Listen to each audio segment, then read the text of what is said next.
Bilangan 33. Tempat-tempat persinggahan orang Israel di padang gurun. Inilah tempat-tempat persinggahan orang Israel setelah mereka keluar dari tanah Mesir. Pasukan demi pasukan di bawah pimpinan Musa dan Harun. Musa menuliskan perjalanan mereka dari tempat persinggahan ke tempat persinggahan sesuai dengan titah Tuhan. Dan inilah tempat-tempat persinggahan mereka dalam perjalanan mereka.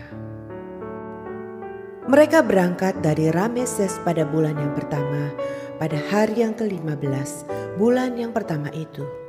Pada hari sesudah Paskah, berjalanlah orang Israel keluar oleh tangan yang dinaikkan di depan mata semua orang Mesir. Sementara orang Mesir sedang menguburkan orang-orang yang telah dibunuh Tuhan di antara mereka, yakni semua anak sulung. Sebab Tuhan telah menjatuhkan hukuman-hukuman kepada para allah mereka. Berangkatlah orang Israel dari Rameses lalu berkemah di Sukot. Mereka berangkat dari Sukot lalu berkemah di Etam yang di tepi padang gurun. Mereka berangkat dari Etam lalu balik kembali ke Pi-hahirot yang di depan Baal Sefon. Kemudian berkemah di tentangan Migdol.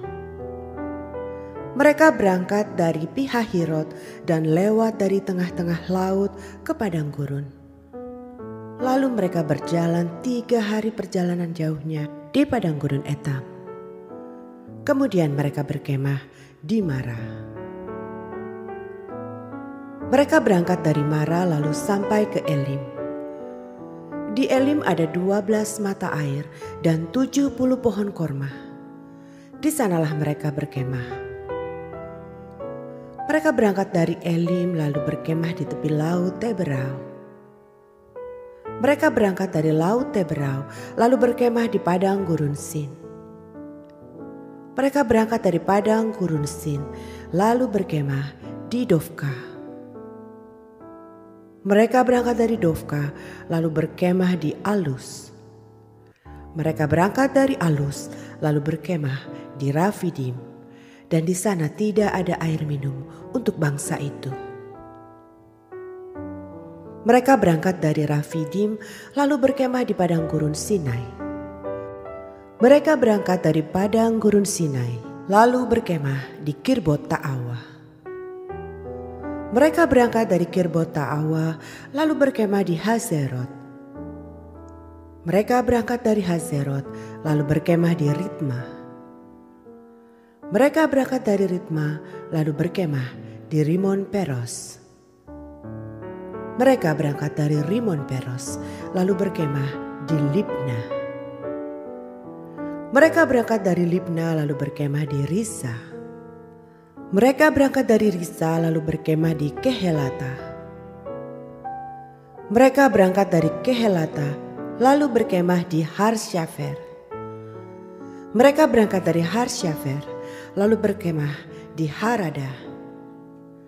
Mereka berangkat dari Harada lalu berkemah di Makelot. Mereka berangkat dari Makelot lalu berkemah di Tahat. Mereka berangkat dari Tahat lalu berkemah di Tarah. Mereka berangkat dari Tarah lalu berkemah di Mitka. Mereka berangkat dari Mitka lalu berkemah di Hasmona. Mereka berangkat dari Hasmona lalu berkemah di Moserot. Mereka berangkat dari Moserot lalu berkemah di Bene Yaakan. Mereka berangkat dari Bene Yaakan lalu berkemah di Hor-Gidgad. Mereka berangkat dari Hor-Gidgad lalu berkemah di Yotbata. Mereka berangkat dari Yotbata lalu berkemah di Abrona.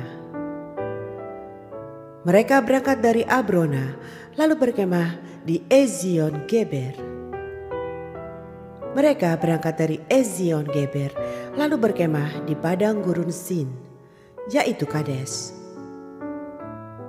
Mereka berangkat dari Kades, lalu berkemah di Gunung Hor, di perbatasan tanah Edom.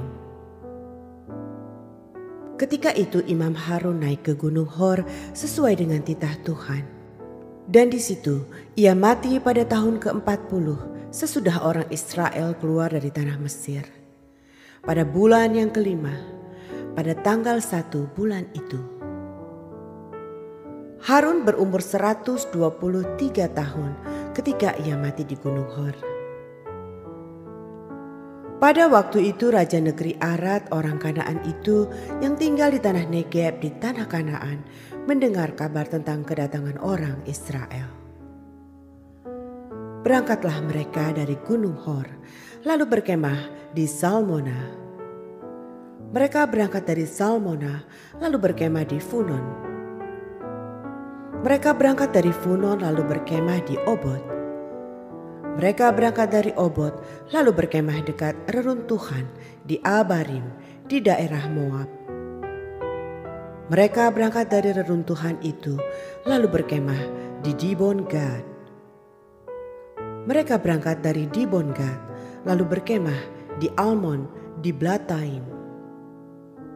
Mereka berangkat dari Almon di Blataim lalu berkemah di pegunungan Abarim di depan Nebo. Mereka berangkat dari pegunungan Abarim, lalu berkemah di dataran Moab di tepi sungai Yordan dekat Yeriko. Mereka berkemah di tepi sungai Yordan dari Bet Yesimot sampai ke Abel Sitim di dataran Moab. Apa yang harus dilakukan sesudah tanah Kanaan direbut? Tuhan berfirman kepada Musa di dataran Moab di tepi sungai Yordan dekat Yeriko.